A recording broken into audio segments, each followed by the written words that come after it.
Alléluia.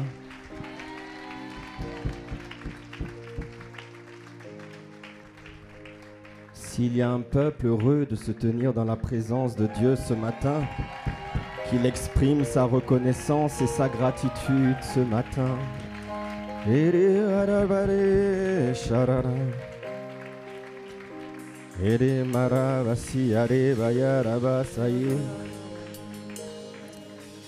Ce matin, c'est un jour spécial, Seigneur, mon Dieu. Nous sommes rassemblés ici en ton nom et en ton nom seul. Seigneur, merci. Nous te rendons la gloire, l'honneur et la majesté. La parole nous révèle que dans le livre de Matthieu 2, au temps d'Hérode, à l'époque d'Hérode, sous le règne d'Hérode, il y a des mages qui ont entendu parler d'une prophétie, qui sont arrivés à Jérusalem. Ils sont arrivés, ils ont demandé, où est le roi des Juifs qui est né? Pourquoi? Parce que nous avons vu son étoile briller en Orient, depuis l'Orient. Il est dit que ces rois étaient d'origine perse. Ils venaient de loin, mais depuis l'Orient, ils ont vu son étoile briller. Et ils ont dit, nous sommes venus pour l'adorer. Nous sommes venus pour l'adorer. Ce jour qui marque, selon le calendrier des hommes, parce que ce sont les hommes qui ont choisi une journée, qui ont sélectionné une journée pour célébrer la naissance du Christ. Les mages nous ont donné une leçon. Nous sommes venus pour l'adorer. Et c'est ce que nous voulons faire ce matin, durant ce culte. Est-ce que tu es disposé simplement pour l'adorer? Si c'est le cas, élève la voix, commence à lui dire, Seigneur, je suis moi venu, comme ces rois mages, comme ces mages, pour t'adorer, toi seul, le Messie, le Messie, notre Sauveur.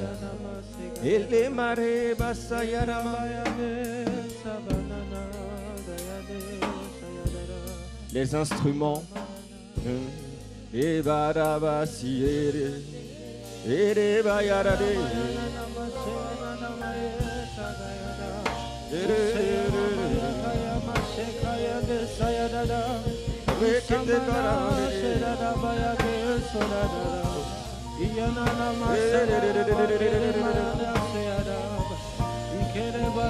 Oh, nous sommes venus pour t'adorer. Moi je suis venu pour t'adorer. Ah, y a-t-il un adorateur, Dieu vivant? Y a-t-il une personne qui veut l'adorer en esprit et en vérité? Shabra Baba Baros,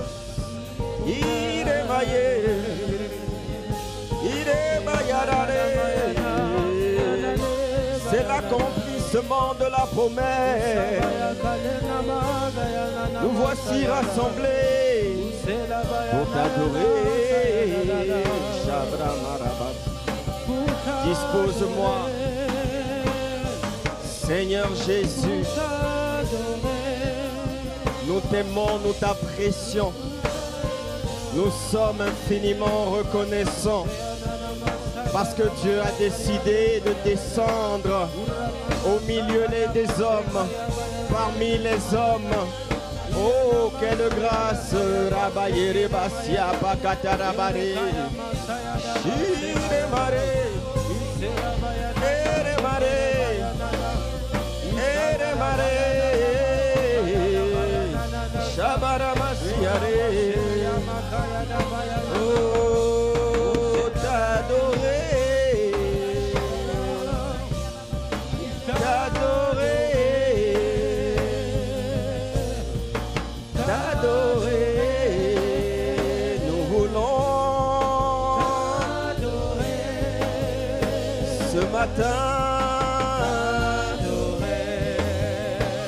Pour ce culte, y a-t-il quelqu'un pour t'adorer? Oh, t'adorer. Nous sommes venus pour l'adorer. Nous sommes venus pour l'adorer. Nous avons fait de la distance pour venir ici à Jérusalem. Mais où est donc le roi des Juifs? La prophétie avait dit, oh, que de Bethléem, terre de Judée, Bethléem, terre de Juda, tu n'es pas la plus grande, tu n'es pas la principale des villes de Juda, mais de toi sortira le roi qui paîtra le peuple de Dieu, le peuple d'Israël. Oh, nous sommes venus, nous sommes venus. Oh, je suis venu. Arebasi babrakata barebayerebos. Il a envoyé son salut, il a envoyé son bien-aimé, son fils l'unique. Il s'est dépouillé de lui-même, il a renoncé à lui-même, il a renoncé, il s'est dépouillé de ses attributs. Il a décidé de descendre à la rencontre des hommes. Voilà pourquoi ce matin, Père, je suis venu. Je suis venu. Oh, moi, je suis venu. Je suis venu. Aïe, aïe, aïe, aïe, aïe. Y a-t-il une église pour l'adorer? Y a-t-il des hommes ce matin pour l'adorer? Fais monter maintenant. Fais monter ton adoration. Fais monter, fais monter, fais monter, fais monter des paroles de reconnaissance. Fais monter, oh, fais monter. Exprime-lui ton adoration. Exprime-lui ton adoration, ton amour, ta dévotion, ta passion, ta reconnaissance, ta gratitude. Ce n'est pas un jour ordinaire, c'est un jour de reconnaissance, c'est un jour d'appréciation. Nous voulons te dire merci, merci, merci, merci. Merci pour Jésus, merci pour le salut, merci pour mon rocher, merci parce qu'il n'est pas le Jésus de la crèche, il est le roi des rois, il est mon rédempteur, il est la lumière du monde, il est le chemin, la vérité et la vie, il est la main tendue de Dieu vers l'humanité de Jésus, il est le salut de Dieu, le pardon de Dieu, la justice de Dieu. Ah Jésus, la maroba sakata brohikate. La marée basikata kaparamare. Sekerebaya. Il est la promesse de toi Bethléem, de toi Bethléem, terre de Judée, terre de Juda. Tu n'es pas la principale des villes, mais de toi naîtra celui qui paîtra mon peuple. Tu es venu pour être le berger, le chef de l'église. Tu as été donné, oh, pour être la tête du corps. Ebra, Ekata, le véritable cep, c'est toi. Le véritable cep, c'est toi. Allez, Chata, le chemin, c'est toi. La vérité, c'est toi. La vie, c'est toi. Où irions-nous sans toi? Oh, que ferions-nous sans toi? Merci, Seigneur. Que la gloire te revienne pour ce jour magnifique, le jour de Noël, le jour de la nativité. Nous bénissons ton saint nom et nous te rendons toute la gloire au nom de Jésus. Rabashadararos.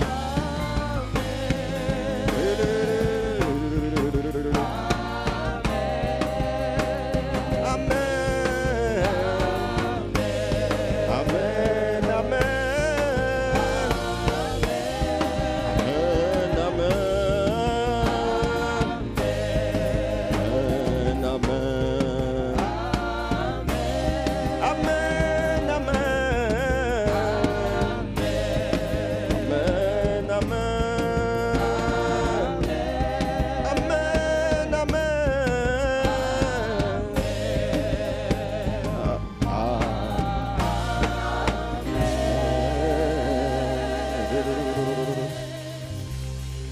Seigneur, nous avons besoin de toi plus que jamais. Inspire les paroles de nos bouches ainsi que les pensées de nos cœurs. Parle, Seigneur, au travers de ta parole. Merci, Esprit de Dieu, parce que tu es présent dans ce lieu. Nous nous effaçons, nous diminuons pour que tu prennes la plénitude, que tu prennes toute la place.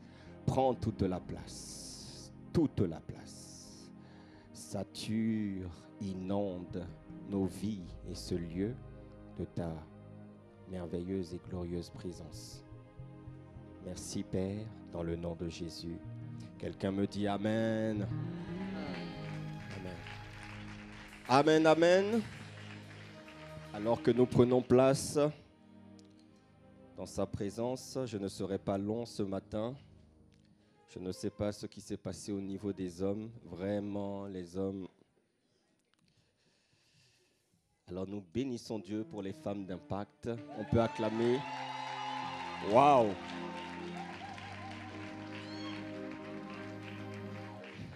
Aimez-la. Hein? Si vous nous fatiguez ici, nous avons de la relève. Nous avons. Donc il ne faut pas nous fatiguer ici. Pardon. Un dimanche, je vais dire aimez-la. Asseyez-vous. Et femmes d'impact. Waouh, waouh, waouh. Gloire à Dieu pour les femmes d'impact.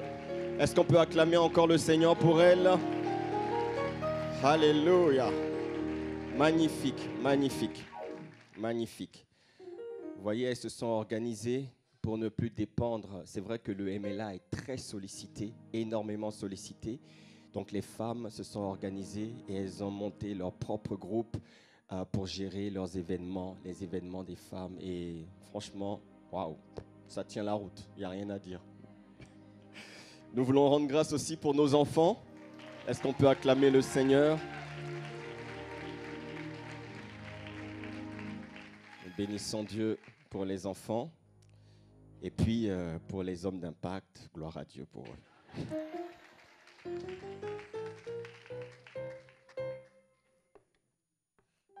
Amen. Aujourd'hui, donc, vous avez compris, c'est un culte spécial.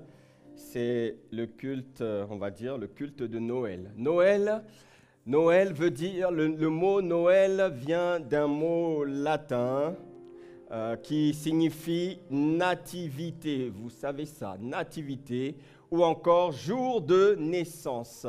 Et donc, Noël est un jour, ou je dirais même une période assez particulière qui marque la fin de l'année et les festivités de fin d'année. Quelqu'un me dit Amen?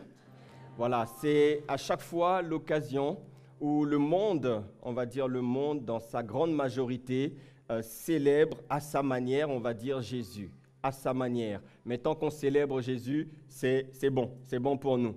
Amen. Nous sommes satisfaits toutes les fois où le nom de Jésus est mis à l'honneur. Quelqu'un dit Amen.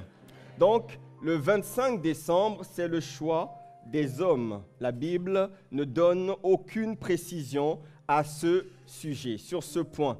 Alors, il est convenu que, en fait, c'est à peu près dans les années 300 que Rome, on va dire Rome ou les Romains ou encore le pape de l'époque a fixé le 25 décembre comme étant le jour approprié dans le calendrier, le jour fixé pour fêter cet événement. Alors dans certains pays, Noël n'est pas un jour férié comme ici en France et souvent en Occident. Il y a des pays, par exemple, comme l'Algérie, comme le Japon, comme la Corée du Nord, comme le Qatar, dans lesquels le jour de Noël n'est pas un jour férié. Et on célèbre pas grand-chose ce jour-là. Alors, certains pays de l'Est aussi, à majorité les pays orthodoxes tels que la Géorgie, la Grèce, la Roumanie, la Serbie et bien sûr la Russie, fêtent Noël non pas le 25 décembre, mais en janvier. Ils ont 13 jours de retard, voyez, parce que eux, ils se réfèrent à un autre calendrier et qui n'est pas le calendrier grégorien, c'est le calendrier julien, on appelle ça. Donc, ils ont 13 jours de retard. Et dans certains pays, ça cause même des problèmes. Un pays comme l'Ukraine, qui est un pays assez mixte, où il y a aussi des chrétiens, il y a des orthodoxes. Mais vous avez une partie de la population qui fête Noël le 25, et puis une autre partie qui se réserve pour fêter Noël en janvier. Toi qui es en Ukraine. Tu vas fêter maintenant le 25, hein? En Israël non plus, Noël n'est pas un jour férié. Vous savez qu'ils n'ont pas reconnu Jésus comme étant le Messie attendu. Mais dans notre contexte à nous, donc, nous célébrons aujourd'hui, le monde célèbre Jésus. Certains diront que c'est une fête païenne.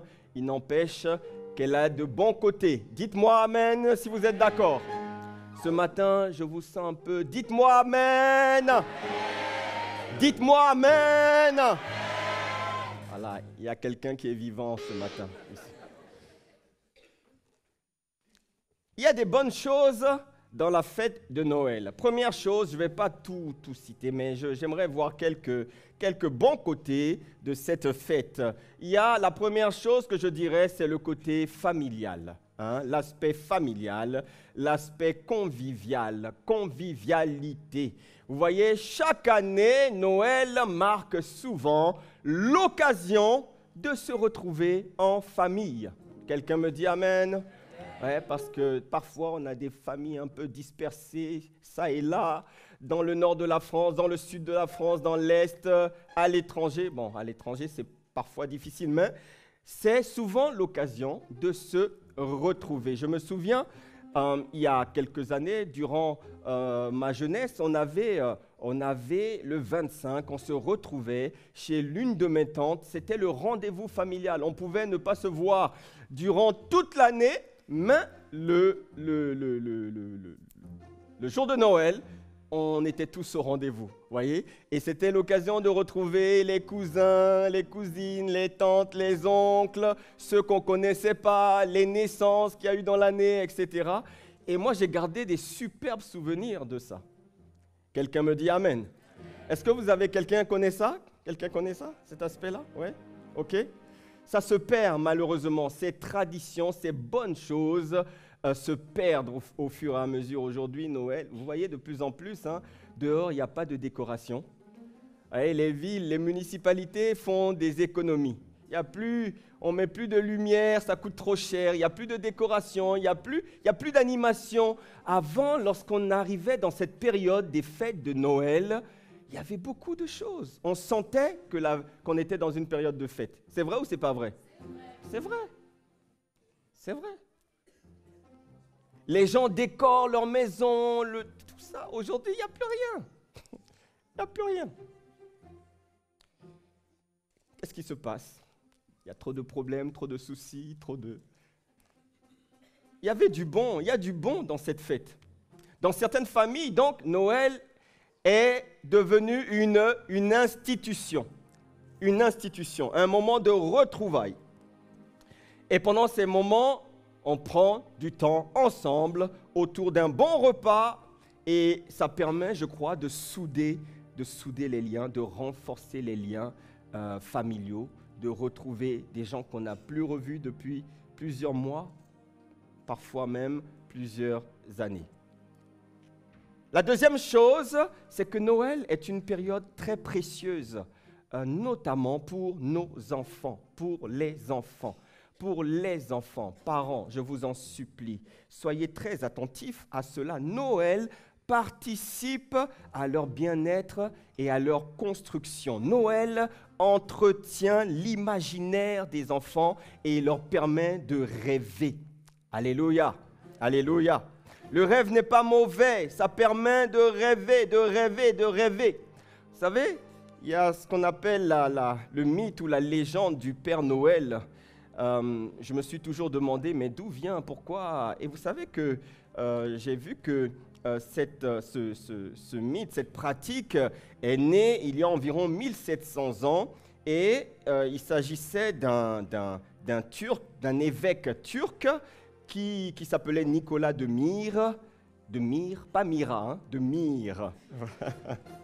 Donc c'est un riche évêque turc qui avait l'habitude, chaque année, à ce moment-là, dans cette nuit-là, de distribuer des cadeaux et de la nourriture aux pauvres, aux plus démunis. Voilà pourquoi il y a beaucoup de gens qui font les maraudes aussi pendant la soirée de Noël. Donc il avait cette habitude et c'est resté. Et on dit aussi que par rapport à la Bible, compte tenu du fait que les mages sont venus avec des cadeaux, de la myrrhe, de l'or, de l'encens, ils sont venus avec des cadeaux, remettre des cadeaux de grande valeur à Jésus. Ça aussi, ça a permis d'instituer ces échanges de cadeaux. Mais je dirais, c'est une période précieuse pour les enfants. Ne les empêchez pas de rêver un peu. Parfois, nous les chrétiens, ouais, non, c'est une fête païenne, il ne faut pas croire au Père Noël. Au Père Noël, c'est pas bien. Si l'enfant doit rêver un peu pendant quelques années, laissez-le rêver. À un moment donné, il s'apercevra de lui-même que c'était... Laissez-le, laissez son image. Ça ne va pas lui faire du mal. Non, ce n'est pas un démon. Le Père Noël n'est pas un démon qui est rentré dans votre enfant. Arrêtez ça, arrêtez ça. Laissez un peu l'imaginaire des enfants. Moi, je me souviens que petit, ça me faisait un peu rêver. Et puis, je regardais, comme mes parents ne voulaient pas que je descende, parce que quand je descendais dans le quartier, je devenais autre chose, j'étais prisonnier. Donc, j'habitais au 10e étage de ma tour, et du 10e étage, je regardais tout le quartier. Et pendant les fêtes de Noël, je voyais à l'époque, il y avait des Pères Noël déguisés, et c'est vrai, il y avait la neige. Le 25 décembre, il y avait la neige, il y avait toujours la neige. Toujours la neige. Et je regardais le Père Noël qui passait dans les quartiers. Et ça faisait rêver quelque part. Waouh, le Père Noël. Je savais que ce n'était pas vrai, mais en même temps, tu entretiens. Vous voyez, il faut laisser les enfants. Il faut les laisser. C'est une période qui met les enfants à l'honneur. Quelqu'un me dit Amen. Pourquoi? Parce qu'ils s'attendent à recevoir des cadeaux, et c'est toujours bon.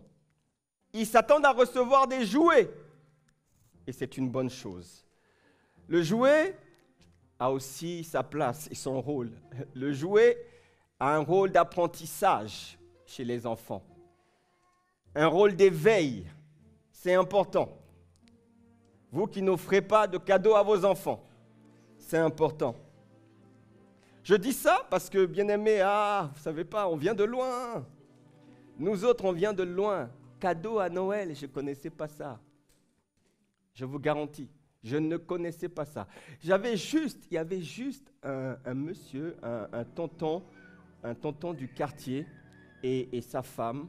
Pourtant, ils n'étaient même pas chrétiens. C'était des musulmans, une famille sénégalaise. Vous savez, à l'époque, il y avait un brassage, à l'époque. Dans les années 80, mi-80, 85, 90, il y avait un brassage dans les quartiers. Tout le monde se connaissait, on connaissait les familles. Chrétiens, musulmans, juifs, tout ce que vous voulez. Ce n'est pas comme aujourd'hui, tout le monde est dans son coin. Et c'était une famille musulmane.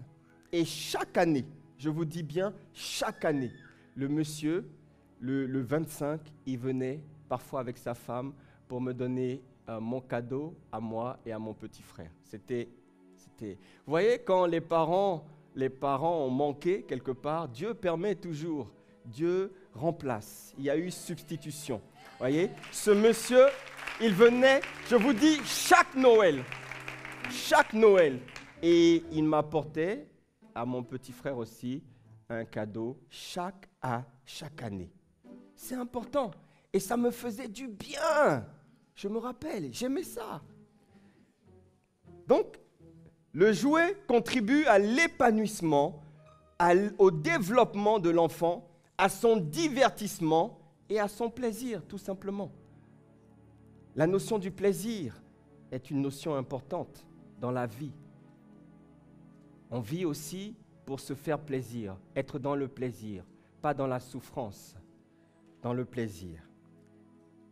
Cette période est importante pour les enfants parce qu'ils peuvent exprimer leurs envies. Cette période est importante. Les parents, il faut savoir entretenir cette atmosphère de fête. Les enfants ont besoin de cela. Soyons au rendez-vous. Soyons au rendez-vous.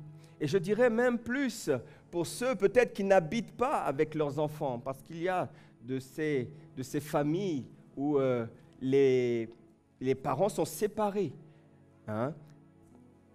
Je dirais à tout parent qui ne vit pas avec ses enfants, de prendre ce jour, pas simplement ce jour, mais que ce jour soit marqué, ça soit une habitude, ça soit une institution, de pouvoir se manifester au travers d'un cadeau, au travers d'un geste à l'attention de son enfant. Quelqu'un dit Amen? Ouais. Ouais. Alléluia. Est-ce que ça va? La troisième chose, c'est Noël, ça marque aussi la joie d'offrir et puis la joie de recevoir un cadeau. La joie d'offrir et la joie de recevoir un cadeau, ça rend heureux. C'est une marque d'attention envers l'autre. C'est une marque d'affection. Et plus généralement, c'est un langage d'amour envers les autres. C'est bon d'offrir. La Bible dit qu'il y a de la joie à offrir, plus que de recevoir. Et le Proverbe 17:8 dit « Les présents ou encore les cadeaux sont une pierre précieuse aux yeux de qui en reçoit. De quel côté qu'ils se tournent, ils ont du succès. » Vous voyez? Les présents, les cadeaux sont une pierre précieuse aux yeux de qui en reçoit. C'est très important, les amis. Donc, Noël a du bon. Noël a du bon. Il y a beaucoup d'autres choses, hein, la dimension commerciale, voyez, les sapins de Noël, toutes ces choses qu'on voit. Mais je voulais quand même marquer ces 3 points. Voyez, Noël, il y a un aspect familial, il y a le côté précieux pour les enfants et puis la joie d'offrir. Donc, c'est une bonne chose. Mais maintenant, pour nous, enfants de Dieu, que représente Noël? Nous allons voir quelques points de ce que représente Noël. Tout d'abord, Noël représente l'accomplissement de la plus ancienne des prophéties bibliques. L'accomplissement de la plus ancienne des prophéties bibliques qui a été donnée dans Genèse 3 au verset 15. Dieu lui-même parle et dit « Je mettrai l'hostilité entre toi et la femme, entre ta descendance et sa descendance. Celle-ci t'écrasera la tête et tu lui blesseras le talon. » Cette promesse a été faite par Dieu lui-même. C'est Dieu lui-même qui parle dans le jardin d'Éden. La descendance dont il parlait et qui allait écraser la tête du serpent devait s'incarner en Jésus le Christ. Quelqu'un dit Amen.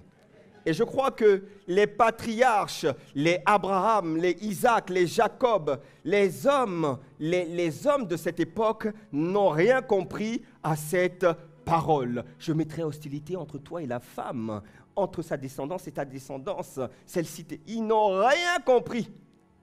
Et Dieu a confirmé, par la bouche des prophètes, il a confirmé cette parole dans Ésaïe 9:6. Vous voyez, la Bible dit par la bouche du prophète Ésaïe, « Car un enfant nous est né, un fils nous est donné, et la domination reposera sur son épaule. On l'appellera admirable, conseiller, Dieu puissant, Père éternel, prince de paix. » Les prophètes ont confirmé ce que Dieu a dit. Michée 5:2 dit « Et toi, Bethléem, Ephrata ».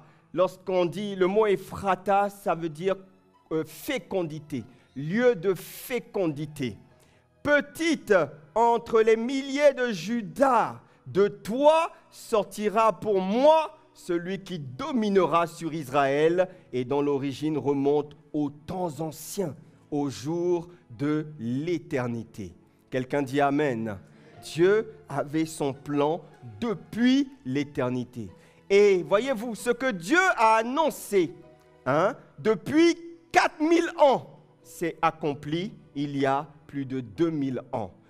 Il avait annoncé 4000 ans avant. Et ça s'est accompli il y a 2000 ans. Ça veut dire quoi? Ça veut dire que notre Dieu est fidèle à sa parole pour l'exécuter. Est-ce que tu peux dire Amen?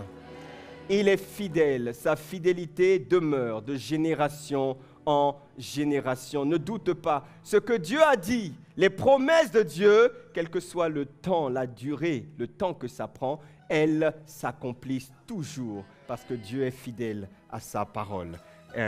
Sa fidélité subsiste à jamais. Voyez? Et toutes les prophéties de la Bible se sont accomplies à ce sujet. Donc la venue avait été prophétisée, elle s'est accomplie. Et il y a d'autres. La mort de Jésus-Christ également. Sa résurrection avait été prophétisée. L'envoi de l'Esprit, du Saint-Esprit. Voyez? Dans la Bible, il y a les prophéties qui se sont déjà accomplies. Et il y a aussi les prophéties à venir. Gloire à Dieu. Oui. Si toutes les prophéties annoncées, certaines se sont accomplies, ça veut dire que celles qui ne se sont pas encore accomplies s'accompliront certainement. Ne doute pas. Elles s'accompliront certainement. Certainement. Oui, nous sommes confiants. Toutes les autres prophéties que Dieu a annoncées dans sa parole, il a annoncé l'enlèvement de l'Église. Ah, ça s'accomplira, les amis. Oui. De la même manière que la venue de Jésus-Christ avait été annoncée, et ça s'est passé, de la même manière, l'enlèvement de son Église. Oui, ça s'accomplira. La première résurrection, ça s'accomplira. Les noces de l'agneau, ça s'accomplira. La grande tribulation, toutes ces choses font partie des prophéties non encore accomplies. Mais ça s'accomplira. Dis à ton voisin, que tu le veuilles ou pas, ça s'accomplira. Dis-lui ça un peu de manière taquine. Hein?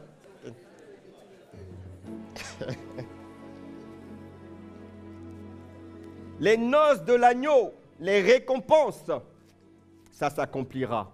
La défaite éternelle de Satan qui sera jeté dans les temps de feu, ça s'accomplira.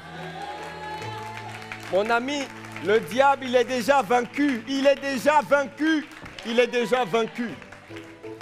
vaincu. Le règne millénaire de Jésus avec les saints, c'est-à-dire avec toi et moi, ça s'accomplira. Nous reviendrons pour régner avec lui pendant 1000 ans. Où ça? Sur la nouvelle terre, sur la nouvelle Jérusalem, ça s'accomplira. Bien-aimés, c'est ça notre espérance. Vous avez une espérance de terrien. Moi, je ne suis pas un terrien. Mon espérance ne s'arrête pas à la terre. J'ai déjà la pensée de l'éternité. Je sais que je vais quitter cette terre, mais je suis esprit. Les amis, n'ayez pas la pensée de terrien, terrestre. Non. Commencez, Seigneur, accorde-moi la vision céleste. Accorde-moi la pensée de l'éternité. N'attends pas d'avoir 80 ans pour te dire « Ah, non. » Il faut cultiver ça dès maintenant. Dès que tu es une nouvelle création, né de nouveau en esprit, tu dois cultiver la pensée de l'éternité. Alléluia. Donc tout ça, là, ça va s'accomplir. La défaite de Satan, le jugement de Satan, ça va s'accomplir. La résurrection de la mort et du séjour des morts, ça va s'accomplir. Les nouveaux cieux et la nouvelle terre, ça va s'accomplir. Quelqu'un dit Amen. C'est ça aussi qu'il y a, que nous pouvons discerner derrière le jour de Noël. C'est tout ça.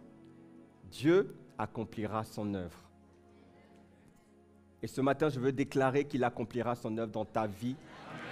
Et il le fera d'une manière spectaculaire, inattendue, en 2024, dans le nom de Jésus. Ah, en 2024, tu vas expérimenter des choses extraordinaires. 2024 sera pour toi une année de témoignage glorieux. Ouais. Ça sera une année marquée dans l'agenda de ta vie. Ouais. Il sera dit à ton sujet, en 2024, là, voilà ce qui s'est passé. Quelque chose de glorieux vient, bien-aimé. Alléluia. Ah, ça vient sur celui qui a dit Amen. Les autres, c'est trop tard, c'est trop tard. Vous avez perdu la grâce. Non, c'est pas vrai. Cette grâce, elle vient sur chacun d'entre nous ici, au nom de Jésus. Regardez Habakkuk 2, 2 à 3, la Bible dit, l'Éternel m'adressa la parole et il dit, écris la prophétie, grave-la sur des tables, afin qu'on la lise couramment. Car c'est une prophétie dont le temps est déjà fixé. Elle marche vers son terme, elle ne mentira pas. Si elle tarde, attends-la, car elle s'accomplira certainement. Vous voyez, il y a une chose que nous devons faire, et c'est une clé que nous donne ce verset, c'est d'écrire, bien-aimés. C'est d'écrire. Ne comptez pas sur votre mémoire pour retenir les choses. Écrire, c'est un principe. Vous devez écrire lorsque Dieu a déposé un fardeau dans votre cœur, un message dans votre cœur. Vous devez l'écrire. Prenez l'habitude d'écrire, soit dans un cahier, dans votre répertoire, dans votre téléphone, mais écrivez. Et ces choses-là, prenez souvent l'habitude de les relire, de les relire. Écris la prophétie, il est dit. Grave-la sur des tables, afin qu'on la lise couramment. Ne doute pas, toutes les promesses de Dieu s'accompliront. Alléluia. Alors souvent, vous voyez, dans cette période, je ne sais pas si ça se fait encore, mais on voit Jésus qui est représenté dans cette crèche. Oui, le petit Jésus à qui on fait boudjou, boudjou, boudjou. Parfois, on lui met même une tétine dans la bouche. Petit Jésus inoffensif. Mais, vous savez, ça, c'est la représentation du monde. N'oubliez pas, nous, enfants de Dieu, à Noël, nous célébrons celui qu'on appelle le roi des rois. Il est, c'est vrai, le petit Jésus dans la crèche, mais derrière lui se cache le roi de rois. Il est un libérateur, on l'appelle le Messie, le Sauveur qui vient. Il est une étoile, c'est cette étoile que les mages ont vue, même en Orient, on appelle l'étoile brillante du matin. Dis-moi Amen. Amen. Il est une lumière, la Bible dit qu'il est la lumière, je suis la lumière qui éclaire ce monde, qui éclaire nos ténèbres. Ah oui, c'est ça Jésus. Il est la tête, le premier-né d'entre les morts. Il est la tête, le chef de l'Église, le capitaine de l'Église. Dieu nous l'a donné comme chef. Il est le commencement et la fin, l'alpha et l'oméga. C'est ça, le petit Jésus que vous voyez à la crèche est bien plus grand que cela, que la représentation que le monde en fait. Il est un lion, le redoutable lion de la tribu de Juda. Il est celui qui a vaincu la mort, qui va vaincre la mort. Il l'a vaincu, mais oui, on le représente comme le Jésus de la crèche. En réalité, ce Jésus est celui qui a le nom, qui possède le nom, qui est au-dessus de tous les noms, qui est au-dessus de tous les noms, dans les cieux, sur la terre, sous la terre. Il n'y a pas de nom plus grand que le nom de Jésus. Ouais. C'est le seul nom qui chasse, qui fait fuir les démons. C'est le seul nom par lequel les maladies peuvent être guéries. Va chasser un démon, essaye de chasser un démon avec un autre nom. Vas-y, essaye. Essaye. Fais comme les fils de Séva. Essaye.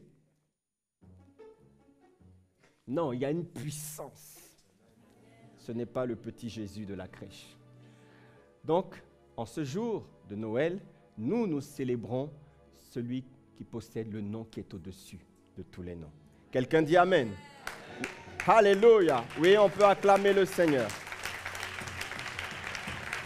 Le deuxième point, c'est que Noël marque la visitation de Dieu sur la terre des hommes. Oui. La naissance correspond à l'acceptation de descendre, à son acceptation de descendre. Dieu lui-même est venu pour visiter notre humanité, l'humanité des hommes. Il est descendu. Dieu a décidé de descendre au milieu des hommes, comme un général descend parfois sur le champ, sur le terrain de la guerre, le champ de bataille, pour visiter ses troupes, pour mobiliser ses troupes, pour dire « Je suis avec vous ». Toute la nation, tout le pays est avec vous. Dans Jean 1, 14, la Bible dit « Et la parole a été faite chair, et elle a habité parmi nous, pleine de grâce et de vérité. Et nous avons contemplé sa gloire, une gloire comme la gloire du Fils unique venu du Père. » Cette parole a été faite chair, a habité dans un corps et est venu nous visiter. Dieu est venu rendre visite aux hommes pour leur montrer l'exemple, la manière dont ils devaient vivre, le type d'homme qu'il voulait créer sur cette terre. Dieu est venu. Voilà pourquoi on associe à la venue de Jésus-Christ le nom d'Emmanuel. On l'appellera Emmanuel, qui veut dire Dieu est au milieu de nous, Dieu parmi nous, Dieu avec nous. C'est exactement ce qui s'est passé. Il est venu pour coacher, il est venu pour former, il est venu pour équiper, il est venu pour accompagner, il est venu pour montrer l'exemple et il a commencé à le faire avec 12. Il a choisi 12 et ensuite il s'est multiplié, 70 et ensuite 120 et puis il s'est multiplié avant de passer le relais au glorieux et merveilleux Saint-Esprit. Mais Dieu est venu parmi nous, il a habité. Avant sa venue, les hommes se battaient. Les hommes se battaient avec la nature pécheresse. Les hommes luttaient. Ils étaient dominés par la chair, ses passions et ses désirs. C'était compliqué. Avant sa venue, les hommes étaient justifiés par leur foi. C'est vrai.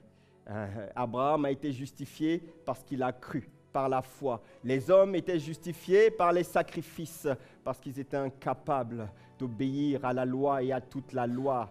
Et c'était difficile. Mais après sa venue, il a engendré une nouvelle race d'hommes sur la terre. Des hommes qui sont conduits, non plus par la chair, mais qui sont conduits par l'Esprit de Dieu. Ouais. C'est la différence entre pour l'humanité. Avant la venue de Jésus, les hommes étaient charnels. L'Esprit de Dieu n'habitait pas en eux. Dieu a envoyé son Fils qui a précédé l'envoi de l'Esprit, le Saint-Esprit, le Saint-Esprit, le Saint-Esprit. Alléluia. Alléluia. Il est venu apprendre aux hommes la nature et la qualité de vie que Dieu voulait pour eux. Ouais.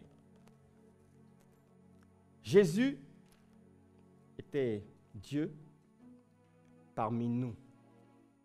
Dieu avait trop longtemps parlé par la bouche des prophètes. Il a décidé de venir parler par sa propre bouche, directement. Hébreux 1 à 2 dit, après avoir autrefois, à plusieurs reprises et de plusieurs manières, parlé à nos pères par les prophètes, Dieu, bien-aimé, dans ces derniers temps, nous a parlé par le Fils, qu'il a établi héritier de toutes choses, par lequel il a aussi créé le monde. Alléluia. Et troisième point sur lequel je vais m'arrêter, Noël, c'est une preuve, la plus grande démonstration d'amour de Dieu envers l'homme. Je croyais que quelqu'un allait dire Amen. Alléluia. Alléluia. Il est descendu par amour pour l'espèce humaine. Lorsque les temps furent accomplis, lorsque le bon moment était arrivé.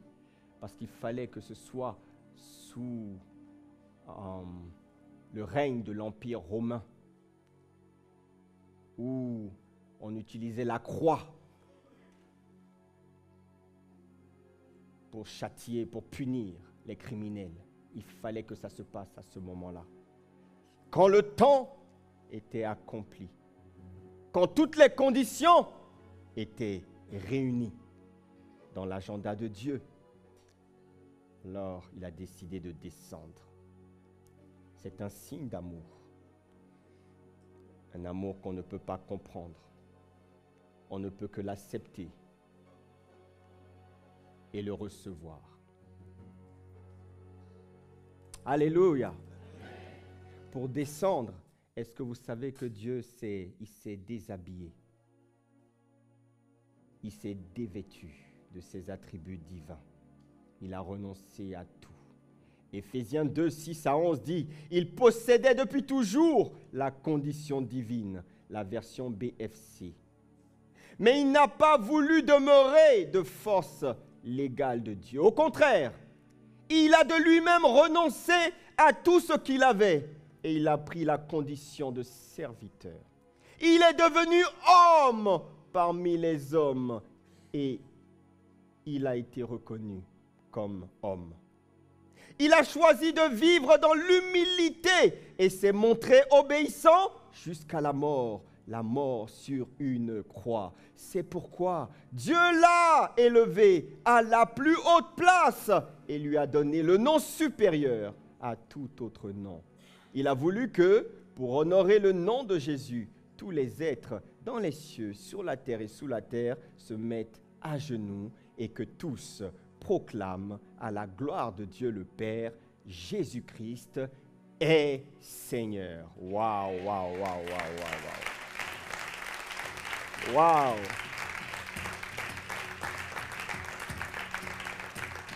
L'amour de Dieu ne s'explique pas. Parfois, on se... Mais pourquoi Dieu, au fait, pourquoi Dieu aime-t-il les... Est-ce que vous savez que les anges ne comprennent pas ça? Les anges ne comprennent pas ça. La Bible dit qu'ils plongent leur regard dans ce mystère. Ils cherchent à comprendre. Ils cherchent à comprendre, ils ne comprennent pas. Ils ont vu que lorsque Lucifer a péché, lorsque Lucifer a péché et a entraîné un tiers des anges avec lui, Dieu les a immédiatement jugés et précipités sur la terre, sans aucune autre possibilité de repentance, aucune autre possibilité de recours. Les anges, ils ont vu ça, ils ont regardé ça, ils ont observé ça, ils ont vu le Dieu qui juge, le Dieu puissant, le Dieu redoutable. Et puis, ils ne comprennent pas, pour les hommes, mais comment? Vous savez, c'est comme un papa, vous le voyez, avec les frères aînés, il est sévère, il est dur, et puis, dans sa, allez, on va dire pas dans sa vieillesse, mais c'était le cas d'ailleurs de Jacob avec Joseph. Et puis, vous le voyez avec les derniers, il est tout doux, tout gentil, tout boudjou. Dis, mais c'est quoi? Mais avec nous, il était dur, c'était un papa, et là, il est tout. Les anges ne comprennent pas. Ils regardent ça, ils disent, mais Adam a chuté. L'humanité tout entière est tombée, a chuté, parce que lorsque le premier homme a péché, le péché a été transmis à toute la postérité. Nous étions en Adam. Donc la mort a touché toute l'espèce humaine. Mais ils ne comprenaient pas. Dieu n'a pas réagi de la même manière avec l'espèce humaine.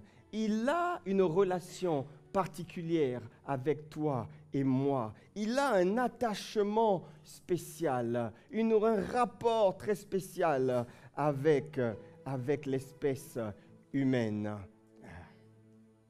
C'est ça l'amour de Dieu. L'amour de Dieu. Les anges se posent des questions. Les anges eux-mêmes désirent le connaître. 1 Pierre 1,12, je ne vais pas le lire. Ils veulent connaître, ils veulent connaître. Donc ils ont vu le Dieu saint, le Dieu puissant, le Dieu redoutable, le Dieu de justice, le Dieu feu dévorant, mais ils n'avaient pas encore vu, vous savez, le côté amour de Dieu, le côté compatissant, le côté miséricordieux, le côté riche en bonté, lent à la colère. Les anges n'avaient pas compris ça. Alors, lorsque l'espèce humaine a péché, au lieu de le condamner et de le précipiter, il a tout de suite couvert l'homme par sa justice. Alléluia. Certes, il l'a expulsé du jardin pour un temps, mais lorsqu'il a expulsé l'homme du jardin, de sa présence, tout de suite, il a aussitôt activé ce qu'on appelle le plan de la rédemption qu'il avait préparé depuis la fondation du monde, bien-aimés. C'est ça le mystère de l'amour de Dieu. Waouh! 1 Pierre 1,19 dit non, il a fallu que le Christ, tel un agneau innocent et sans défaut, verse son sang précieux pour vous. Dès avant la création du monde, Dieu l'avait choisi et désigné pour cette mission, mais il n'a paru que maintenant, dans cet âge final de l'histoire, pour agir en votre faveur. Waouh! Waouh! Est-ce qu'on peut acclamer le Seigneur pour la parole? Alléluia! Père, merci pour ton amour envers nous. Cet amour ne s'explique pas, bien-aimé, ne cherche pas à l'expliquer. Dieu n'est pas en manque d'amour. Dieu aime. Simplement, il a dit au prophète Jérémie, je t'aime d'un amour éternel. Je t'aime d'un amour éternel. Et c'est pourquoi je te conserve ma bonté. L'amour de Dieu ne connaît pas de fin, bien-aimé. Je t'aime d'un amour éternel. Et c'est aussi le message de Noël ce matin que nous devons retenir. C'est le message de l'amour de Dieu envers nous. Et cet amour qui le pousse à une seule chose pour l'homme, c'est le salut. La volonté de Dieu, c'est que tu sois sauvé et que tu aies la vie pour l'éternité, dans l'éternité. Et alors que Jésus est arrivé sur cette terre, il est arrivé à Bethléem dans une faible condition, une condition modeste. Dieu te dit ce matin, et il nous dit à chacun d'entre nous, c'était le point de départ de mon merveilleux plan glorieux, le plan de la rédemption. C'était le point de départ du plan de la rédemption, le plan du rachat, motivé par un amour inconditionnel. Et ma volonté, pour chacun d'entre vous, c'est que vous soyez sauvés. Quelqu'un me dit Amen. C'est pour ça, bien-aimés, chaque nouvelle naissance est un Noël en réalité. Chaque nouvelle naissance, quand un homme donne sa vie au Seigneur, il naît de nouveau, il naît en esprit. C'est un Noël, c'est une nouvelle naissance. C'est un jour que nous devons célébrer. Et c'est ce que nous voulons faire en ce jour. Nous rappeler de l'amour de Dieu. Nous rappeler qu'il est venu nous visiter. Et nous rappeler qu'il a accompli la plus ancienne des prophéties bibliques. Au nom de Jésus, quelqu'un me dit Amen. Allez.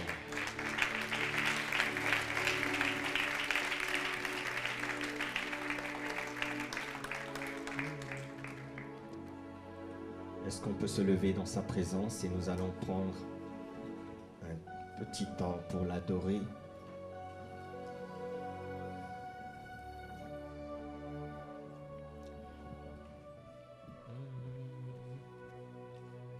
Je veux t'adorer.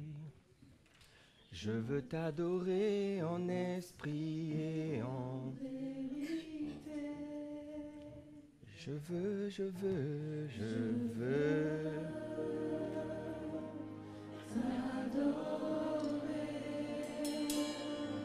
Je veux t'adorer en esprit et en vérité.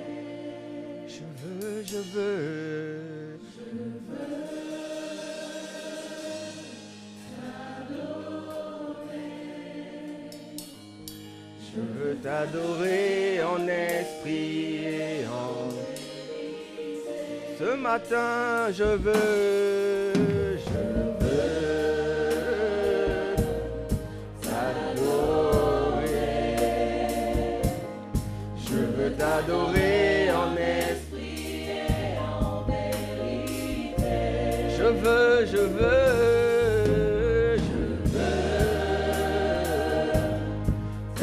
t'adorer. Je veux t'adorer en esprit et en vérité. Je veux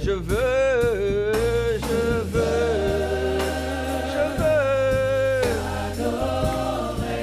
C'est ce que je veux. T'adorer en esprit et en vérité. Je veux.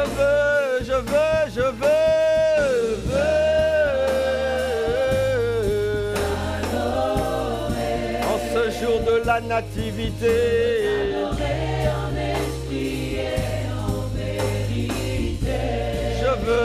je veux.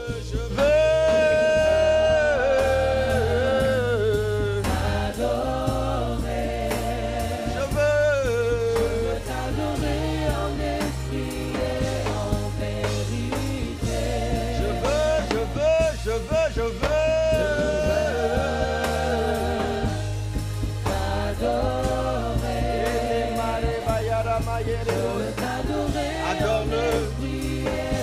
Adore le roi qui devait venir. Adore le sauveur, le Messie. Adore Jésus le Christ. Et les marabas. Adore ton libérateur. Adore-le ce matin. Et nous, Marie, oh, je veux.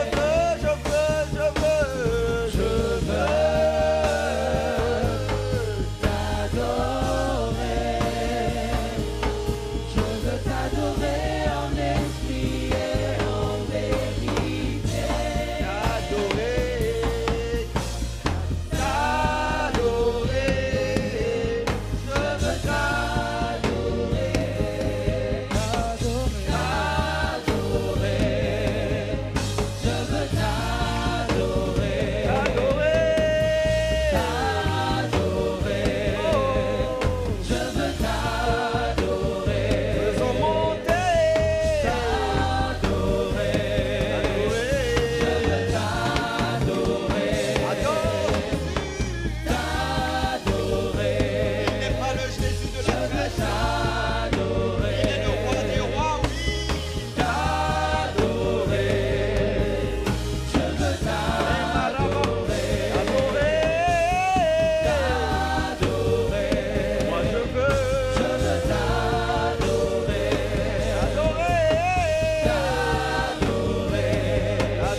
j'aimerais te donner l'occasion, l'opportunité de connaître, de recevoir ce Jésus. Si tu n'as pas encore fait le pas, j'aimerais te donner cette possibilité en ce matin. Bien-aimé, n'attends pas demain, c'est aujourd'hui. Le salut, c'est pour aujourd'hui. Tu ne sais pas de quoi demain sera fait. Tu ne connais pas le nombre de tes jours sur cette terre. Lorsqu'il te donne l'occasion et la possibilité de venir à lui, alors n'endurcis pas ton cœur. Dieu te tend la main. C'est un Dieu d'amour. C'est un Dieu qui aime. C'est un Dieu qui envisage une seule chose pour toi, c'est le salut. Comme un père a des bons projets, de bonnes intentions, un père désire le bien de ses enfants, la réussite de ses enfants dans tous les domaines, la réussite dans leurs études, la réussite sur le plan familial. Un père désire cela. Et Dieu, notre Père, il a des projets de paix et non de malheur pour chacun d'entre nous. Il nous donne de l'espérance et un avenir. C'est ce qu'il veut faire dans ta vie. Mais il y a une condition, c'est de l'accepter, c'est de le recevoir. La Bible dit que si quelqu'un confesse de sa bouche, mais surtout s'il croit dans son cœur, s'il le croit dans son cœur, que Jésus-Christ est le Fils de Dieu, le Messie, celui qui est ressuscité d'entre les morts, si tu le confesses de ta bouche et si tu le crois dans ton cœur, alors le résultat, c'est le salut. Tu seras sauvé. Tu deviendras un autre homme. Une nouvelle histoire commencera pour toi. Ça sera un nouveau point de départ. Et j'aimerais te donner la possibilité, en ce jour spécial, en ce jour de la nativité, toi aussi, de naître de nouveau, une nouvelle naissance. Y a-t-il ce matin au milieu de nous un homme ou une femme, quelqu'un qui a envie simplement de retourner, de revenir dans la bergerie, qui a envie de donner sa vie au Seigneur Jésus-Christ? Si c'est le cas, bien-aimé, je t'invite simplement là où tu es à lever ta main. Et ensemble, nous allons prier. Nous allons faire cette prière qui s'appelle la prière du salut. La prière à partir de laquelle tu reçois véritablement Jésus, le Christ, comme étant ton Seigneur et ton Sauveur. Je vois une main qui vient de se lever par la grâce de Dieu. Oui, il y a une main qui vient de se lever. Nous sommes reconnaissants à Dieu. Nous sommes reconnaissants à Dieu. Y a-t-il une autre personne qui a envie de venir à Jésus ce matin? Je te laisse encore la possibilité de le faire. Alléluia. Alléluia. Alléluia. Gloire à Dieu. À toi qui as levé la main, nous voulons acclamer le Seigneur parce qu'il y a de la joie dans le royaume de Dieu. Lorsqu'une seule âme décide de revenir dans la bergerie, ce moment est un moment important pour toi. Cette décision est la plus belle décision de la vie. Elle est plus belle que l'engagement devant Monsieur le maire. Je dis oui, je l'aime pour la vie. Non. La plus belle des déclarations, c'est lorsqu'on dit oui à Jésus. Et tu as fait le bon choix ce matin. Alors nous allons prier ensemble. Tu vas répéter après moi ces paroles. Et sache une chose, c'est qu'à partir du moment où tu as fait cette prière, Jésus-Christ, il vient s'installer en toi au travers de son esprit. C'est une nouvelle vie. Tu deviens une nouvelle créature. Et tu es connecté de nouveau à Dieu. Ton esprit est né de nouveau. Immédiatement, c'est ce qui va se passer dans ta vie. Au nom de Jésus. Alors répète après moi cette prière. Père, ce matin, j'ai décidé de venir à toi. Je veux confesser de ma bouche que Jésus-Christ est le Fils de Dieu, qu'il est mort et qu'il est ressuscité pour moi. Et qu'en lui, je suis sauvé. Je le confesse de ma bouche et je le crois dans mon cœur. Ce matin, je viens à toi, Père. Change-moi, transforme-moi, réécris l'histoire de ma vie et que ta volonté se fasse au travers du vase que je suis. J'accepte de renoncer à ma vie passée et de marcher dans la nouvelle vie que tu m'offres ce matin. Que la gloire te revienne au nom de Jésus-Christ. Amen, amen, amen. Alléluia. Alléluia. Père, nous voulons te rendre toute la gloire. Merci. Merci de ce que tu étends ta main sur notre bien-aimé. Elle ne s'éloignera plus jamais de toi. Que ta bonne main de grâce, Seigneur, soit étendue. Fais-lui du bien. Révèle-toi à elle et propulse-la dans le couloir de sa destinée. Remets-la sur les rails de sa destinée. Il n'est pas trop tard, Seigneur. Tant que tu n'as pas mis le point final, il y a toujours de l'espérance, Seigneur. Qu'elle puisse désormais marcher, Seigneur, dans cette espérance, dans le nom puissant de Jésus-Christ. Quelqu'un me dit Amen, bien fort. Oh, adorer, je veux t'adorer. Oh, adorer, je veux t'adorer. T'adorer, je veux t'adorer. T'adorer, je veux t'adorer.